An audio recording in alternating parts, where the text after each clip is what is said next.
Hola, mi nombre es Alejandro Alberto Villatoro Valenzuela, soy ingeniero civil, estudiante de la especialidad en didáctica de las matemáticas de la Facultad de Ingeniería de la Universidad Autónoma de Chiapas, México.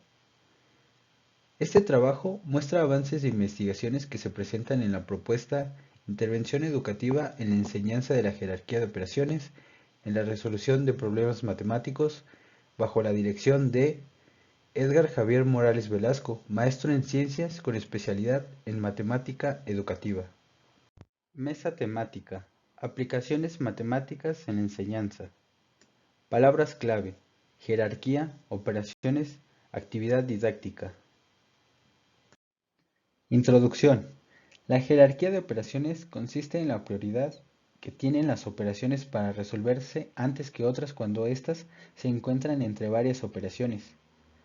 Por otro lado, las reglas de la jerarquía de operaciones consisten en una serie de instrucciones que indican cómo resolver expresiones matemáticas respetando ese orden jerárquico, tomando en cuenta el uso de los paréntesis y la dirección de resolución de las operaciones. Jerarquía de operaciones. Comúnmente, la jerarquía de operaciones es enseñada a través de mnemónicos, por ejemplo, PEMDAS. Paréntesis, exponentes, multiplicación, división, adición y sustracción. También podemos identificar técnicas como el uso de la pirámide. En el primer grado podemos identificar a las raíces y a la operación potencia. En el segundo grado, en el medio de la pirámide tenemos a las multiplicaciones y a las divisiones. Y por último, en el tercer grado, hasta abajo de la pirámide, identificamos a la adición y la sustracción. Cabe mencionar que los paréntesis están por encima de las jerarquías. Otra de las instrucciones que tenemos claras son las siguientes. Las operaciones que tienen la misma jerarquía se efectúan de izquierda a derecha. Si hay operaciones dentro de paréntesis y a la vez esta agrupación en paréntesis está dentro de otros paréntesis, resolvemos de dentro hacia afuera. Problemática. Todos en algún momento hemos estado confundidos al resolver operaciones combinadas, o quizá hemos vivido situaciones con nuestros compañeros de clase en los que debatimos por saber quién ha obtenido la respuesta correcta de un problema que involucra muchas operaciones. En estos casos vemos que pueden surgir diferentes resultados para una sola operación combinada, y pese a las diferencias, suele suceder que cada uno sostiene haber llegado al resultado correcto. Como bien se sabe, la lectura de las operaciones matemáticas está determinada por las reglas de la jerarquía de operaciones, y estas existen para que todos podamos leer y expresar operaciones matemáticas de la misma manera. A causa de que se toma como base a las reglas de la jerarquía de operaciones para la lectura de las expresiones, el hecho de no aplicarlas lleva a un resultado inesperado. La jerarquía de operaciones desde que se aprende sin duda se sigue utilizando por su importancia en las matemáticas. Se identifica que muchos estudiantes, incluso en el nivel superior de estudios, presentan dificultades para llegar al resultado correcto de una operación combinada. Pero, ¿por qué pasa esto? Inclusive estudiantes de carreras en las que la mayor parte de sus programas de estudio está conformada de materias que se apoyan en la ciencia básica matemáticas, aún ellos presentan complicaciones ante estos eventos. El problema yace en que la jerarquía de operaciones se está enseñando a través de reglas, método de enseñanza que marcha con disciplina, pero sin razones de ser, ya que no se enseña el motivo de que las operaciones tengan una jerarquía. Se concluye que, con esta forma de enseñanza, las reglas de la jerarquía de operaciones definen la jerarquía de operaciones, y no la jerarquía de operaciones define dichas reglas, cuando lo segundo es lo más apropiado. Autores como Escobar y Tirado, 2021, dicen que, en relación a la historia del aprendizaje en matemáticas, comúnmente se prioriza el pensamiento operativo procedimental basado en la aplicación de algoritmos en la resolución de problemas y, pese a que la aplicación de algoritmos es necesaria para resolver problemas matemáticos, resulta insuficiente para entender de manera significativa los aspectos más básicos de la aritmética, en la que podemos incluir a la jerarquía de operaciones. Entonces, se puede asegurar lo siguiente: se instruye al alumno a memorizar reglas o instrucciones y no a razonar más allá de resolver los problemas que se le ha encomendado para que aprenda la jerarquía de operaciones. Por ende, el alumno aprende una regla, lo cual no lo hará experto para tomar decisiones y tener un mejor criterio sobre cómo resolver operaciones combinadas. Freudenthal, 1974, citado en Escobar y Tirado, 2021, asegura que la jerarquía de operaciones constituye una parte crucial del álgebra y distingue el lenguaje algebraico del lenguaje de la vida cotidiana. Sin duda, la falta del conocimiento o la falta del dominio del conocimiento sobre la jerarquía de operaciones es un problema que persevera hasta la fecha y que debe tratarse con seriedad por su importancia en el área de las matemáticas en su momento como medio entre la aritmética y el álgebra. Ante todo lo mencionado, surgen las siguientes preguntas. ¿Qué debe enseñarse según el plan y programas de estudio para la educación básica sobre la jerarquía de operaciones? ¿Qué enseñan los libros de texto gratuitos sobre la jerarquía de operaciones? ¿Qué se ha investigado en relación a la jerarquía de operaciones? O, por otro lado, ¿qué investigaciones involucran a la jerarquía de operaciones?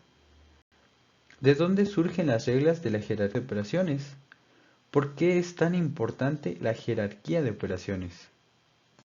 Como objetivo general se tiene lo siguiente: diseñar una actividad didáctica sustentada en referentes, con la cual los alumnos que están concluyendo o hayan concluido el tercer grado de secundaria puedan desarrollar cadenas de operaciones para expresar matemáticamente una situación-problema respetando las reglas de la jerarquía de operaciones. Marco teórico y metodológico.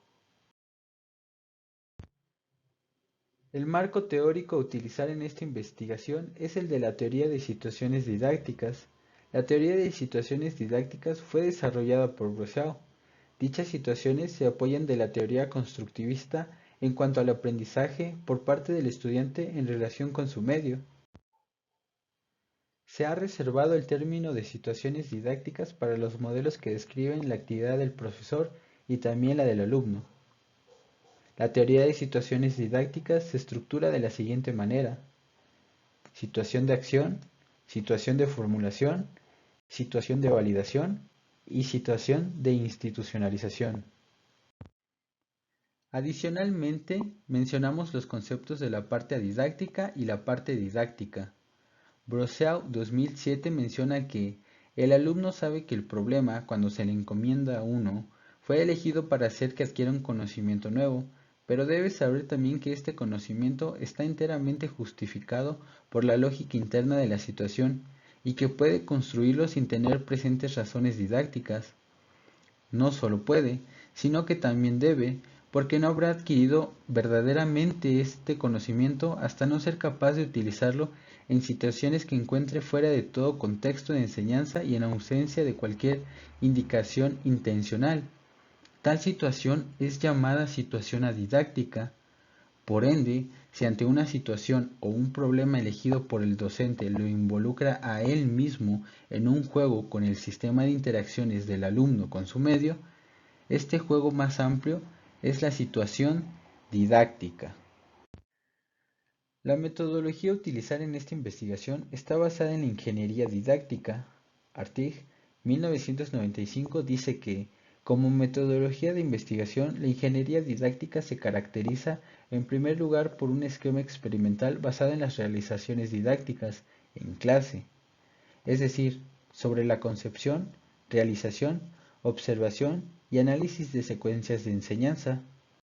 Una de las características que definen a esta ingeniería en cuanto a su ubicación es que el registro de los estudios de caso y cuya validación es en esencia interna se basa en la confrontación entre el análisis a priori y a posteriori. La ingeniería didáctica se puede estructurar en cuatro fases: análisis preliminares, concepción y análisis a priori, experimentación y por último, análisis a posteriori y evaluación. Los análisis preliminares son la base de una investigación que se apoya de la ingeniería didáctica, ya que se trabaja a partir de los referentes que están implícitos en sus fases. Por ejemplo, el punto número 1 menciona mirar al horizonte de la epistemología, información referente al tema de estudio y su historia. Hacemos hincapié a que en el segundo punto hay un enfoque didáctico y en el tercer punto un enfoque cognitivo. Por último, en el cuarto punto se trata el medio.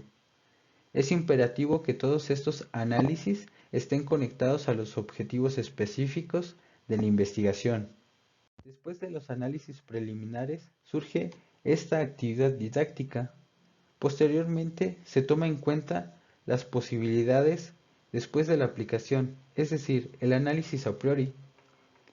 Después tenemos a la experimentación, donde podemos ver qué es lo que realmente va a pasar. Y por último tenemos al análisis a posteriori y la evaluación. Es una comparativa entre aquello que se predijo y lo que realmente sucedió. Epistemología. En esta parte hablaremos a manera de resumen las fuentes de investigación para el diseño de la propuesta de actividad didáctica. A continuación mencionaremos los pilares que sirven de sustento y que han sido tomados del plan y programas de estudio de la SEP, libros de texto gratuitos de Conalitec sobre lo que mencionan de la jerarquía de operaciones, como actividades y enseñanzas puras sobre el tema. Además, hemos tomado en cuenta las sugerencias de trabajo y los resultados de las investigaciones que se encuentran en los artículos analizados en esta investigación en relación a la jerarquía de operaciones y también de la historia de los números para la propuesta de actividad didáctica en este trabajo. Plan y programas de estudio de la SEP. Aquí se enseña todo lo que tiene que ver con las reglas de la jerarquía de operaciones, desde el primer grado de secundaria hasta el tercero. Es importante mencionar que en el primer grado únicamente se toman en cuenta las operaciones básicas, pero también ya se analizan el uso de paréntesis. Hasta el tercer grado vemos que hay introducción del tema de las operaciones potencia, los radicales también. Es importante también mencionar que aquí se invita a los alumnos a que se relacionen con la modelación, por su importancia en el aprendizaje de las matemáticas, específicamente la modelación que los alumnos hacen, no aquella que el docente enseña, que en este caso asegura la aplicación de la jerarquía de operaciones. Por ende, el alumno debe estar preparado para leer y expresar problemas matemáticos que impliquen la predicción de resultados según ciertas circunstancias, como sucede en una expresión general. Libros de texto gratuitos de Conalitec. Número 1. Libro de los autores Hernández y Jiménez, 2018. De ellos podemos recalcar que cuando no se usan los paréntesis, si en verdad no son necesarios, entonces resolvemos en orden por jerarquía. Hay que tomar en cuenta que los paréntesis cambian la estructura matemática y que realmente tienen usos específicos, pero al no ser necesarios no deberían ser puestos, incluso si se usan pensando en eliminar ambigüedades o para resaltar la segura prioridad que tienen una operación sobre otra.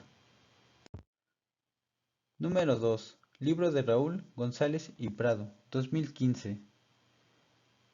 Retomaremos el objetivo que tienen las actividades de generar una expresión que resuelva un planteamiento propuesto, de modo que el alumno deberá leer el planteamiento que se le ha dado, analizarlo, comprenderlo y proyectarlo a través de una expresión matemática que resuelva la situación. Aquí la jerarquía de operaciones se aplica a través del proceso de razonamiento lógico que el alumno ha desarrollado a través del aprendizaje. Investigaciones sobre la jerarquía de operaciones.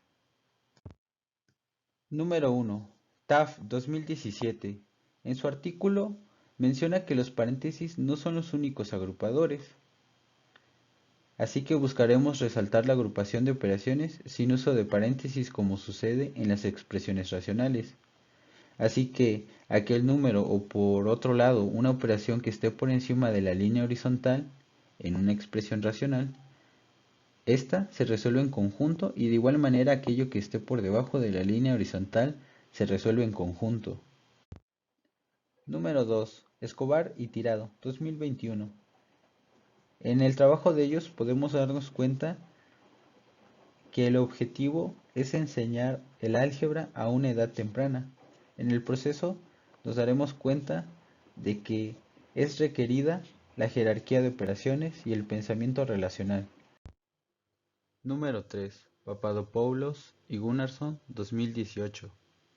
Del trabajo de ellos podríamos mencionar que se considera algunas menciones en relación al uso de los paréntesis, como que hay casos en los que los paréntesis innecesarios podrían obstaculizar el aprendizaje del orden de las operaciones. Incluso, aunque el uso de paréntesis se considera importante para evaluar expresiones aritméticas y exhibir un sentido de estructura, como lo menciona Linchevsky y Libne, 1999, citados en Papadopoulos y Gunnarsson, 2018, el uso que se le da a los paréntesis en algunas ocasiones suele ser superfluo. Por último, Papadopoulos y Gunnarsson, 2018, argumentan que eso no significa necesariamente que la ausencia de estos corchetes necesarios muestre una falta de comprensión estructural. Historia de los números para la propuesta de actividad didáctica en este trabajo. Sobre la historia de los números, hemos consultado el libro de Stewart, 2008, con título Historia de las matemáticas en los últimos 10.000 años. En él podemos ver que en la antigüedad se utilizaban pictogramas para indicar cantidades y de manera similar a la jerarquía de operaciones, lo que se resolvía primero eran las operaciones que se refieren a las multiplicaciones y por último se hacían las sumas. A las operaciones que se refieren a las multiplicaciones señalamos a las multiplicaciones mismas y a la operación potencia como simplificación de la multiplicación, como cuando un número se multiplica por sí mismo n veces. Desarrollo. Como el objetivo es el diseño de la actividad didáctica, primeramente vamos a tomar en cuenta la historia de las matemáticas, ya que en ella aprendemos la manera en que las matemáticas eran vistas al principio de su concepción. Por ende, vamos a retomar también esa razón de ser de las reglas de la jerarquía de operaciones desde el punto de vista histórico. La actividad didáctica está pegada de acuerdo a los planes y programas de estudio para la educación, es decir, hemos tomado en cuenta todo aquello que el plan y programas de estudio enseña entre el primer y tercer grado de secundaria, de modo que la actividad a proponer no debe enseñar algo que esté fuera de los alcances de los estudiantes, según el plan y programa. Por tanto, esta actividad didáctica es una mezcla de objetivos didácticos, epistemológicos e históricos para la enseñanza de la jerarquía de operaciones. Las actividades en las que los alumnos aplican el conocimiento de la jerarquía de operaciones aseguran su aprendizaje y fortalece su pensamiento matemático. Por ende, si una actividad requiere, por ejemplo, formular operaciones equivalentes o desarrollarlas, entonces se aplica la jerarquía de operaciones. Con esto, la actividad didáctica a proponer aporta una mejora en la enseñanza y el aprendizaje en los alumnos de tercer grado de secundaria sobre la jerarquía de operaciones. También es por medio de la actividad que el alumno aprenderá de manera significativa o como tal puede aplicar sus conocimientos sobre la jerarquía de operaciones.